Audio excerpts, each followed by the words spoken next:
Vamos lá, direto com ela então. Vitória Abel, neste momento, conversa com o secretário nacional de comunicação do PT, Éden Valadares. Vitória, ótima tarde a você, as suas informações, ótima entrevista.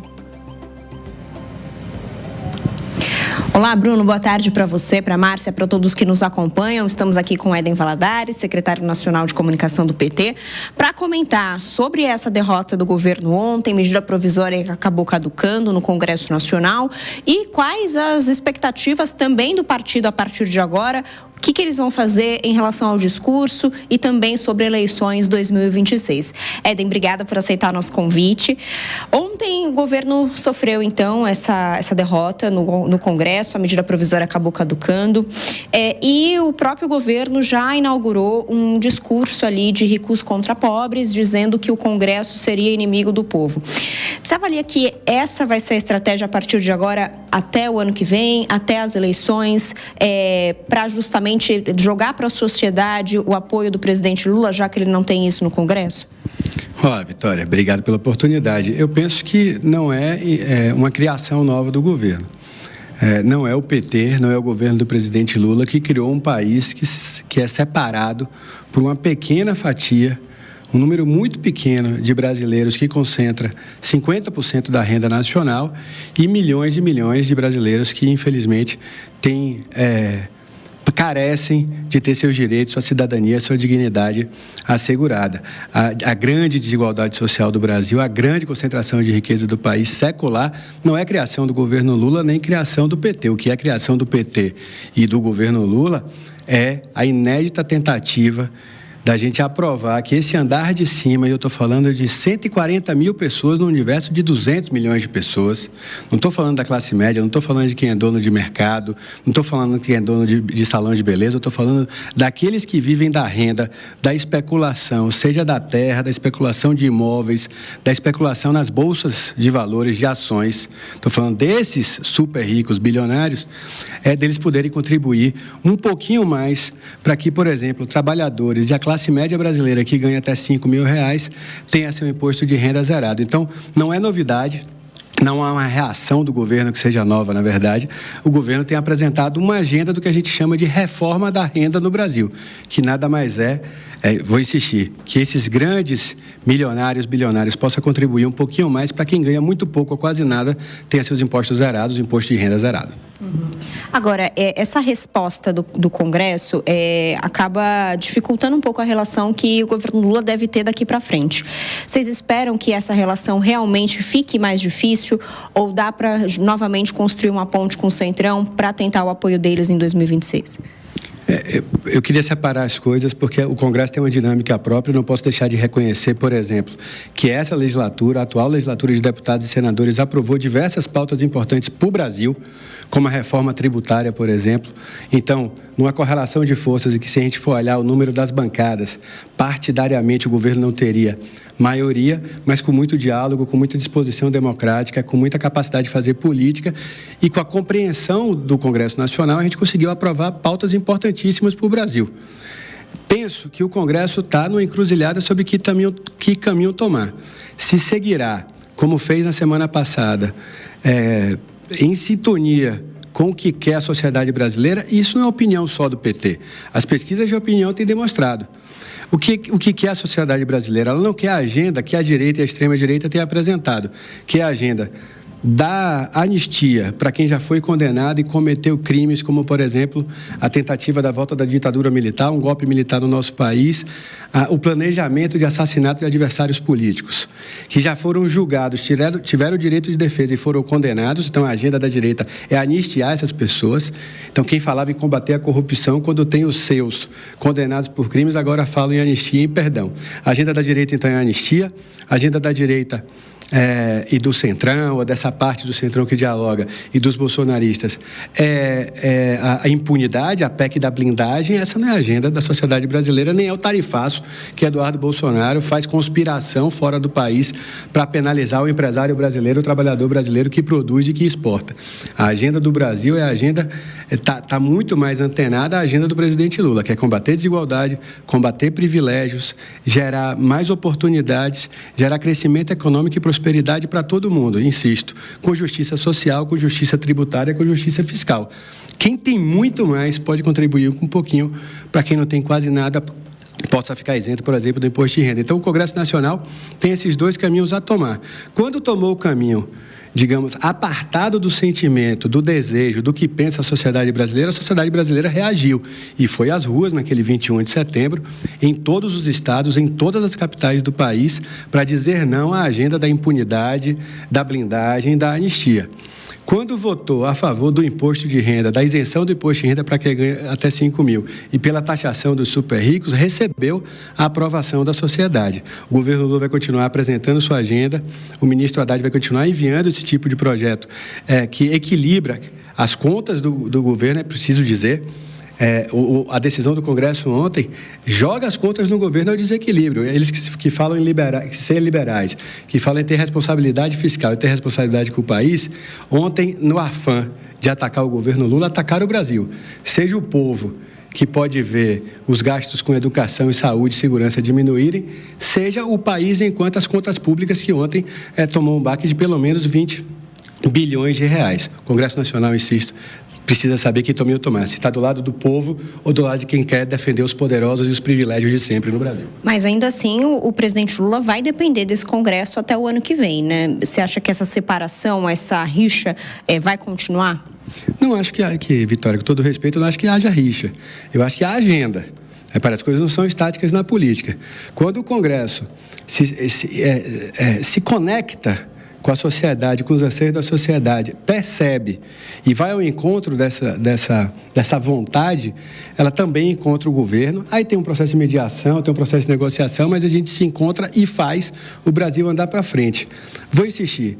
A agenda do povo brasileiro é alimentação, a inflação da alimentação, a agenda do povo brasileiro é o transporte público, que hoje é o segundo maior gasto das famílias no Brasil, e mais de 20 milhões de brasileiros e brasileiras não usam o transporte público, porque não podem arcar com o valor da tarifa. Então, imagine, é muita gente que deixa de procurar emprego, é muita gente que deixa de visitar a família, é muita gente que deixa de estudar em uma escola melhor em outro bairro, porque não tem condições financeiras de pagar.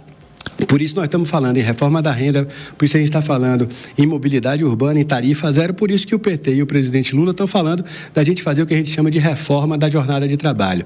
Não é possível mais a gente segurar a escala 6x1 e não é possível que o trabalhador, a trabalhadora como eu, como você, viva num universo de tanta exploração e que todo mundo está exausto. Hoje, a classe trabalhadora e as classes médias no Brasil vivem um sentimento de exaustão. Parece que a gente trabalha só para trabalhar, que a gente vive para trabalhar e a perspectiva nossa, infelizmente, é de ter uma qualidade de vida pior do que foi as gerações anteriores, pior do que foi a geração dos nossos pais. Então, a nossa agenda é de inclusão, de participação, de redução da desigualdade, mas vou dizer, de crescimento econômico para quem produz, para quem investe, para o empresário, para o trabalhador, para que a gente gere prosperidade e felicidade. Eu vou falar mais para frente, perguntar sobre essa questão, inclusive, da tarifa zero, que vocês querem usar no ano que vem, mas eu vou passar para o estúdio, porque o Bruno e a Márcia têm perguntas para o senhor.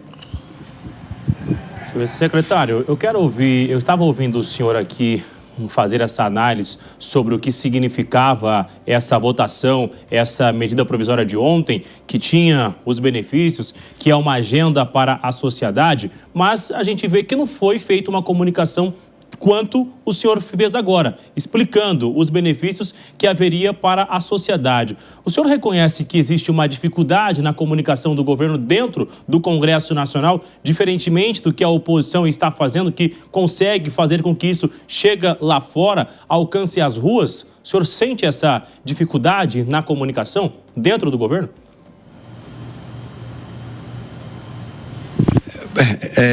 Bruno. Oi, Bruno. Olha, dificuldade na comunicação a gente encontra em determinados pontos mais e em outros menos. Eu vou dizer assim, eu penso que a comunicação do governo vem melhorando, vem se qualificando, a gente tem conseguido se conectar mais com a sociedade como um todo. Dentro do Congresso Nacional, a gente enfrenta Também a disputa política, então, por vezes, o mesmo projeto de lei é interpretado de maneiras diferentes. Aí tem a versão da oposição e tem a versão do governo, isso é natural da disputa política. O que não é da disputa política é a manipulação, é a fake news, é a mentira, é a distorção das intenções do governo. Se estiver dentro do, vou chamar assim, do arcabouço democrático, dos limites da democracia, da disputa política, é natural. Quando passa para manipular, para promover fake news, enfim, ou para a política do ódio, ou para a política da violência, aí é ruim. Eu penso que nós aqui no PT temos feito um esforço de atualizar, de modernizar, de inovar na nossa comunicação. A sociedade, quando o PT foi fundado em 1980 para agora, em 2025, mudou radicalmente. Mesmo quando nós chegamos ao governo com o presidente Lula em 2003, e agora em 2023, a sociedade também mudou, e se mudou a sociedade, mudou a forma que a gente trabalha, mudou a forma que a gente produz, mudou a forma de fazer política, a forma de disputar eleições e, obviamente, nós precisamos mudar a forma de nos comunicarmos. Então, a gente tem buscado atualizar a nossa estética, a gente tem buscado atualizar a nossa linguagem, seja para as novas gerações, seja para os novos meios. Eu lembro que a gente começava a fazer campanha política no PT no tempo do panfleto na porta da fábrica. E hoje, se a gente levar um panfleto na porta da fábrica, o trabalhador nos pede para mandar por WhatsApp para ele. Então, assim, as coisas mudaram muito. As coisas precisam ser atualizadas. Então, são várias ferramentas, são várias inovações e a gente tem que estar atento. A comunicação dentro do parlamento, especificamente com a bancada do governo, com a bancada do Centrão, com a bancada que está em disputa, eu penso que ontem não teve muita confusão de comunicação. Vou insistir. Ontem, a maioria do Congresso Nacional, não a sua totalidade, mas uma maioria do Congresso Nacional, tomou a decisão de dar um recado ao presidente Lula, digamos assim, de bater no presidente Lula, e acabou acertando a sociedade brasileira. Perde o Brasil quando, em vez de ter superávit primário, passa a ter déficit. Perde o Brasil quando agora a gente vai ter que fazer ajuste de conta e cortar na saúde, na educação, na infraestrutura, na habitação, ou mesmo nas emendas parlamentares. E perde o Brasil quando a gente não consegue avançar na geração, digamos assim, de um quadro mais justo, tributário, fiscal no nosso país. É verdade, eu estava ouvindo vocês antes de começar o programa, que todas as classes no Brasil têm a sensação de pagar muito imposto, que o serviço público não retorna para a gente na qualidade que nós gostaríamos, não dá para tapar o sol com a peneira. Há esse sentimento. Mas é muito mais verdade que uma pequeníssima parcela da população. Vou insistir, não estou falando do empresário médio, do empresário pequeno, de quem está no corre, de quem está fazendo seu dinheiro, de quem está gerando emprego, muito menos do trabalhador ou de quem está na extrema pobreza. Eu estou falando de 140 mil brasileiros que vivem da renda da especulação sobre terras, sobre imóveis ou sobre ações na Bolsa de Valores. Esses, não é verdade que eles contribuem da mesma maneira, não é verdade que eles têm o mesmo peso do Estado sobre eles. Nunca tiveram, e a ideia que o povo brasileiro apoia, que estava no programa do presidente Lula e que nós estamos tentando implementar, é que eles passem a contribuir um pouquinho só para que a grande maioria da população tenha mais liberdade de prosperar, de crescer economicamente, culturalmente, socialmente. Márcia Dantas tem uma pergunta também. Isso mesmo, Vitória, obrigada. Olá, secretário, boa tarde, obrigada por conversar com a gente aqui em tempo real. Eu tenho 2 questionamentos. Primeiro, a gente percebeu que a popularidade do presidente Lula nos últimos meses deu uma crescida, houve realmente uma mudança na comunicação, como o senhor falou, uma utilização muito massiva das redes sociais. Eu acompanho, também sou estudiosa das redes sociais e gosto de ver a equipe de marketing trabalhando e sabendo o que está fazendo. A oposição, com essa derrubada da MP, está com medo do aumento da popularidade do presidente, que seja mais difícil recuperar para a eleição do ano que vem, para a reeleição do presidente Lula? É uma resposta a essa melhoria da comunicação e o crescimento do presidente depois do tarifaço e todas essas questões? E também, o que o governo está estudando fazer a partir de agora com essa derrubada? Vai haver, sim, uma diminuição ali das emendas parlamentares? Vai haver taxação das fintechs, já que muitas fintechs podem estar envolvidas com o crime organizado, por exemplo? O que o governo já está articulando a partir de agora, secretário? Olha, Márcia, como boa jornalista, são várias perguntas em uma só. Deixa eu ver se eu consigo respondê-las. Eu penso que a oposição, ela tem perdido ao longo dos últimos meses, vou insistir, conexão com a sociedade e também base para a sua plataforma de discurso. Quem imaginaria um ano atrás que as manifestações nossas do PT, do campo democrático, do campo popular, do campo progressista, por assim dizer, é que iria para as ruas com orgulho do verde, amarelo, azul e branco e não a turma da direita, da extrema-direita.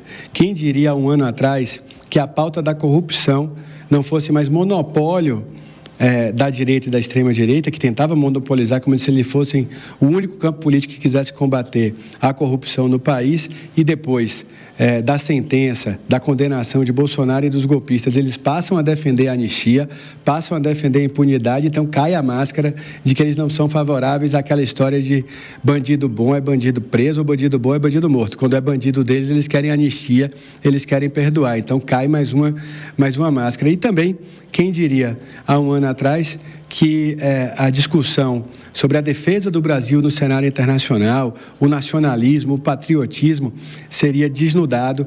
Que patriotismo é esse em que um deputado brasileiro está articulando com adversários econômicos do Brasil, vou chamar assim, já que os Estados Unidos têm parceria diplomática com o Brasil de mais de 200 anos, sempre fomos bons amigos, bons aliados, atiçando, digamos, uma conspiração contra a economia brasileira. Então, tudo isso leva o campo da direita e da extrema-direita. Eu não gosto de ficar escalando o time adversário nem ensinando nada a ninguém, mas há uma desconexão óbvia deles com a agenda da sociedade.